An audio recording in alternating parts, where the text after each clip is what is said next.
Mas, badhe tindak pundi Mas Marijo? Kula badhe melampah-melampah dateng pasar Sondah Mark, pasar Sauna, badhe tumbas lumpia kalian es dawet. Oh, nggih menawi mekaten. Ngatos-ngatos nggih. Teman-teman, tahukah kalian, sebanyak 15% penduduk negara Suriname adalah suku Jawa. Mengapa ya orang-orang Jawa menjadi penduduk negara Suriname?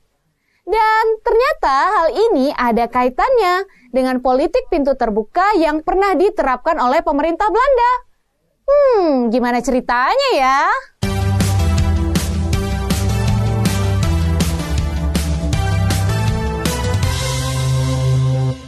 Teman-teman, dilaksanakannya kebijakan pintu terbuka memiliki dampak yang bertolak belakang bagi Belanda dan Indonesia.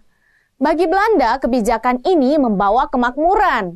Sedangkan bagi Indonesia, kebijakan ini justru membawa kesengsaraan. Mengapa demikian ya?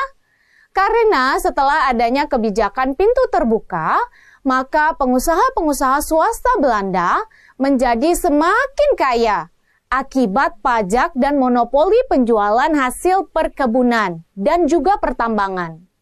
Bahkan teman-teman, keuntungan Belanda dikabarkan berkisar 151 juta gulden pada tahun 1877.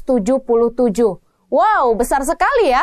Akan tetapi bagi rakyat Indonesia hal ini justru tidak membawa dampak apapun selain penderitaan yang semakin besar. Kebijakan ini menjadi sarana eksploitasi baru yang tidak kalah buruknya dengan kebijakan yang pernah diterapkan, yaitu tanam paksa. Eksploitasi ini terdiri dari dua teman-teman, yaitu eksploitasi manusia dan eksploitasi agraria. Eksploitasi manusia yang dimaksud berupa pengerahan tenaga manusia yang diwarnai tipu daya, pemaksaan, dan kesewenang-wenangan yang mereka alami di perkebunan. Contohnya, seperti yang terjadi di Delhi dan lokasi-lokasi pertambangan lainnya. Salah satu kendala dalam mengembangkan perkebunan di Sumatera adalah sulitnya memperoleh tenaga kerja, teman-teman. Buruh perkebunan bahkan harus didatangkan dari Jawa dan Madura. Bahkan ada pula dari luar negeri, termasuk Cina, terutama Semenanjung Malaya dan Cina Selatan.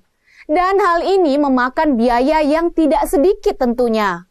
Beratnya pekerjaan di perkebunan membuat buruh atau kuli yang direkrut dengan biaya yang sangat tinggi melarikan diri. Oleh karena itu, para pengusaha berupaya agar buruh-buruh tersebut tidak melarikan diri, maka dikeluarkanlah suatu kebijakan. Kebijakan apa ya yang dimaksud? Peraturan yang dikeluarkan diberi nama Kuli Ordonanti pada tahun 1881. Dan Kuli Ordonanti merupakan undang-undang yang dibuat oleh pemerintah kolonial Belanda, teman-teman. Tentang pekerja kontrak yang berisi peraturan-peraturan tentang para pekerja. Nah, semula Kuli Ordonanti berlaku di wilayah Sumatera Timur. Kemudian meluas ke semua wilayah Hindia Belanda. Ternyata diberlakukan untuk semua daerah ya teman-teman. Untuk memberi kekuatan kepada peraturan dalam Kuli Ordonanti, maka dimasukkan pula peraturan-peraturan tentang hukuman-hukuman yang bisa dikenakan terhadap pelanggar dari perjanjian kontrak. Baik dari pihak majikan maupun dari pihak pekerja yang disebut dengan peonal santi. Teman-teman, dalam praktiknya ternyata ancaman atau hukuman tersebut hanya berlaku pada para buruh atau yang disebut dengan kuli. Sedangkan bagi para majikan hanya di atas kertas saja. Lalu mengapa ya hal ini bisa terjadi? Hal ini bisa terjadi karena para buruh umumnya tidak memahami peraturan dalam Kuli Ordonanti. Antara buruh dengan pemilik perkebunan, sebagian besar dari mereka adalah buta huruf. Mereka hanya membubuhkan cap jari sebagai tanda persetujuan. Mereka ditipu oleh para calo perkebunan. Sementara pihak pemerintah kolonial sendiri nyaris tidak pernah mengawasi kondisi ini. Dan para pemilik perkebunan bertindak sesuka hati kepada kuli yang sudah mereka kontrak. Petani yang sudah direkrut menjadi kuli kontrak pun diperlakukan seperti budak.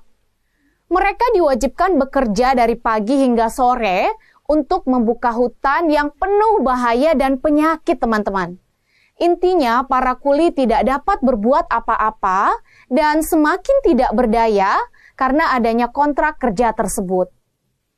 Dan hal ini tentunya tidak berbeda seperti apa yang terjadi dan mereka alami pada saat diterapkannya sistem tanam paksa.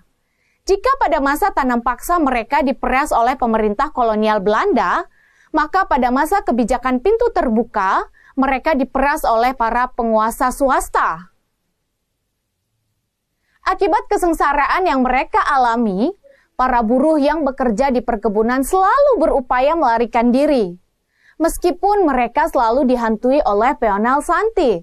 Hukuman bagi mereka yang melanggar diantaranya, mereka didenda, disekap, ditelanjangi, dicambuk, kerja paksa tanpa upah, bahkan dibunuh. Hal ini pernah dilakukan oleh Jacobus Sinhuis, pemilik Delhi Maskapai, yang pernah menghukum cambuk 7 kuli hingga meninggal. Dampak negatif kebijakan politik pintu terbuka bagi penduduk Jawa bahkan tidak hanya berupa eksploitasi atas tenaga kerja dan lahan produktif. Mereka juga secara paksa dikirim secara besar-besaran ke perkebunan Belanda di tanah jajahan lainnya, seperti Suriname ataupun Guyana Belanda di kawasan Amerika Selatan pada sekitar tahun 1890-an. Mereka umumnya berasal dari Jawa Tengah dan Jawa Timur, yang saat itu diberangkatkan dari Batavia, Tanjung Priok, dan Semarang. Jumlah pekerja yang dikirim saat itu mencapai 32.965 orang, yang sebagian kecil kembali ke Indonesia setelah merdeka. Akan tetapi sebagian lainnya masih berada di Suriname. Teman-teman, sensus penduduk tahun 1972 menunjukkan sebanyak 57.688 keturunan Jawa berada di negara Suriname. Dan pada tahun 2004 berjumlah 71.879 atau sekitar 15% dari total jumlah penduduk Suriname adalah orang Jawa. Teman-teman, meskipun pada awalnya kebijakan pintu terbuka dianggap dapat memperbaiki kondisi rakyat jajahan Hindia Belanda, akan tetapi pada pelaksanaannya ternyata kebijakan ini hampir sama dengan kebijakan tanam paksa yang mengakibatkan penduduk tereksploitasi. Dampak diterapkannya kebijakan pintu terbuka selain eksploitasi manusia, ternyata ada pula eksploitasi agraria. Lalu seperti apa ya eksploitasi agraria yang diberlakukan saat itu?